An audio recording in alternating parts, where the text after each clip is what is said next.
iFILM, London.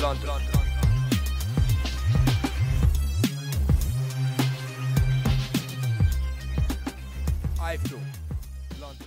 This is Coogan Cassius for iFILM London. We're at the Doubletree Hilton here in Sheffield for Richard Poxon's charity event here, boxing event here. With me, topping the bill, Adam ETCHES, middleweight contender. Very satisfying victory today over Kevin McCAULEY. Yeah, you know, I'm very satisfied with that. I won. I did exactly what I had to do. My opponent only stepped in with less than 24 hours notice, so I've got to take my hat off to him and, you know, thank him really, because if he wouldn't have done, show probably would have fell through. But yeah, everything went to plan, and you can only beat who's in front of you. Yeah, I mean, you touched on that. I mean, this is happening quite regularly in boxing, where fighters are taking, you know, maybe not a 24 hours notice, maybe like a few days notice, but, you know, he generally has come in to save the show. And, you know, like I said, it wouldn't have been much of a show without. I mean, Scott was on it and Atif was on it, but obviously you're headlining it, so, you know, for him to come in, you've got to give him a lot of credit for that. Yeah, I've got to take my hat off to him, you know. I was a bigger, stronger opponent than him. Obviously, I've stopped quite a lot of my opponents, so it would have been easy for him to turn it down, but, you know, he took the fight at short notice. He came to upset Applecart, you know. He come out in first round, and I felt a few of his shots, and he was really winging him in, but he just weren't big enough or strong enough. So, I mean, last time out you was at the MEN Arena. There was 18,000, 19-odd thousand there on the Ricky Hatton bill. An intimate crowd inside. It's always a different atmosphere inside a hotel, which, you know, you're very close to everyone. And, you know, how does it compare, obviously, fighting on them different shows? To be honest, I like it just as much, you know. This one, it's like you say, it's more intimate. I get a chance to speak to everyone afterwards, and a lot of my sponsors and stuff turn out to these ones, and it's more a good, enjoyable night for them, because there's other things on other than just boxing. Now, I'll regularly follow your Twitter updates, Adam, and always seeing you ranting about various things, quite notably recently about Chris Eubank Jr. Is that a fight that you'd take in a heartbeat?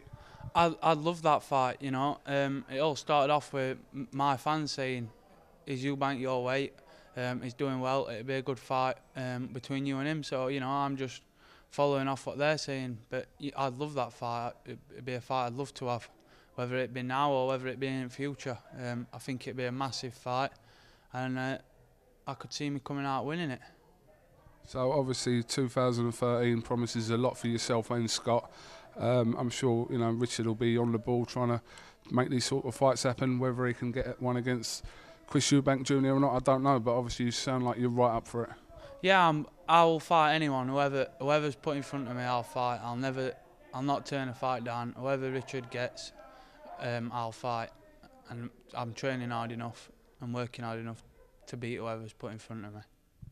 So obviously, you know, next week's Christmas, so I'm assuming he's going to take a little bit of time out over the Christmas and New Year period, and then get straight back into it after the New Year.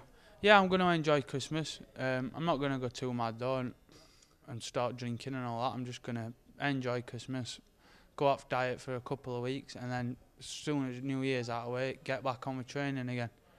Now, we've seen a Scott Jenkins car parked outside. Is there an Adam ETCHES one? Not at the moment, but I'm pretty sure there'll be one coming my way soon if I keep going with all these knockouts. Do you know what? It's like when a footballer wears pink boots, and they always say, like, if you wear pink boots, you know, you must be good, because to get away with wearing pink boots. It's the same way, if your picture's plastered over your car, you've got to have some serious talent to try and pull that off. Definitely. If you've got a car like that, you've got to be beating kids and beating them well. And that's what Scott's doing, and that's why he's got his car. Definitely, but like I said, it's a fantastic night here in Sheffield. Like I said, we cover all sorts of shows, so, you know, we haven't done too many dinner hall shows, and it's always, like I said, an intimate atmosphere, and it's a different sit-down meal auction going on. So it's been a good night here, and you impressed again. Yeah, thank you, and it's nice to have someone like yourself come in, film it, fight, and giving us interviews. You know, because at these small shows there is no TV or anyone else coming, so it's nice for you to come and cover all the show. You know, when you're world champion fighting one day, fighting for a world title, then obviously, you know, you won't forget us, will you? Definitely not. I'll be like Roberto Duran when he walked past my interview. That was a classic moment, wasn't it? Brilliant. Is he here? Roberto! Hello! He's over there. All right, well, listen, Adam, thank you very much for talking to Wine from London again. We look forward to 2013. British boxing just, I feel, is like going to have a massive year next year for people, in boxing at all levels, from your world titles to your British titles, to your up-and-coming stages, which you're sort of in at the moment. But I'm sure that you'll be matched up for a title next year, and there's no reason why you're not going to go on to bigger things. Yeah, definitely, and I just urge people to follow boxing more. I think that's what it likes. It's not as your footballs and stuff like that. It's more well known. Whereas your boxing, a lot of people don't know top class British fighters, and it'd be better if more people got behind it. It make the sport more better, more competitive. Do you know what? You're 100% right, because you take your top people that people know.